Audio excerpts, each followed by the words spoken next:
제 개인적인 판단으로는 뭐 디스크도 사실 가성비로는 훌륭하지만 재밌는 거는 이제 오류가 상당히 많은 부분을 저는 이제 개인적으로 봤었고, 그리고 딥시크를 통한 이제 한마디로 재밌는 예시를 들어드리면은, 우리가 지금 현재 상황에서 자산 배분을 하려면 어떻게 해야 돼? 라고 물어봤을 때, 마이크로소프트의 코파일럿은 지금 현재 상태에서 재투자와 배당을 모두 다 고려한 자산 배분의 철학에서 본다면 가장 유리한 것은 코카콜라와 마이크로소프트입니다 라는 직접적인 포트폴리오를 내뱉어주는 반면에, 딥시크 같은 경우는 자산 배분에 대해서 지금 어떻게 하는 것이 가장 중요하냐라고 물어봤을 때 답변은 뭐냐면, 자산 배분은 수익자의 투자자의 수익의 변동성을 최소화하면서 자산을 채권과 주식에 여러 개 나눠 가지고 분산을 몇 프로씩 나눠서 하는 겁니다 라는 원론적인 교과서 얘기를 아직 뱉고 있어요. 물론 이제 이게 금융의 분야이기 때문에 그 부분 학습이 덜 됐을 수도 있겠지만, 중요한 거는 가성비가 좋다고는 하지만,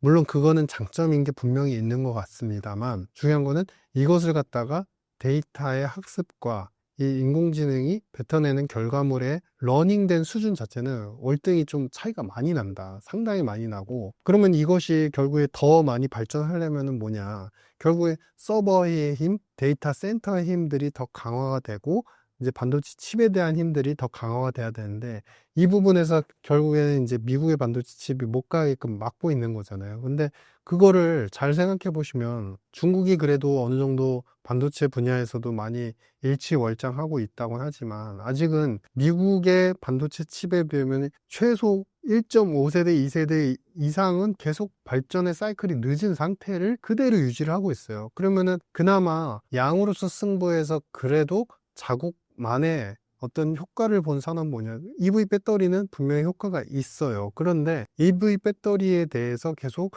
그 내구성이나 품질에 대한 불량에 대한 요소들도 계속 체크가 되고 있잖아요. 그러니까 그만큼 양으로서 승부를 하고 한 번에 쏠려서 행정당국이 모두 다 투자를 하면서 집중을 하면서 와르르 산업을 갖다가 확 키우는 건 굉장히 강한 힘을 갖고 있는데, 키운 다음에 미세적인 조정과 밸런스, 그 다음에 품질적인 부분에서 항상 조금 못 미치는 부분이 있더라. 그러다 보니까 전 세계적인 범용으로는 잘 쓰이지 못하고, 범용 제품은 오히려 그렇지 않은 품질과 그런 오류나 데이터의 능력, 이런 것들이 필요치 않은 고품질의 상품이 아닌 우리가 1차 가공품 같은 생활용품, 그 다음에 플라스틱 조제품, 아니면은 우리 철과 관련된 기계 품목들, 이런 것들만 쓰여지잖아요. 그러니까 그만큼 자체적인 원형의 어떤 기술력이 항상 미국보다 좀 못 미치고, 항상 못 미치고, 이런 이제 그런 사이클이 반복이 되다 보니까, 중국이 물론 그 성장 잠재력에 대해서 계속 보여주는 건 대단하나 미국은 쉬느냐?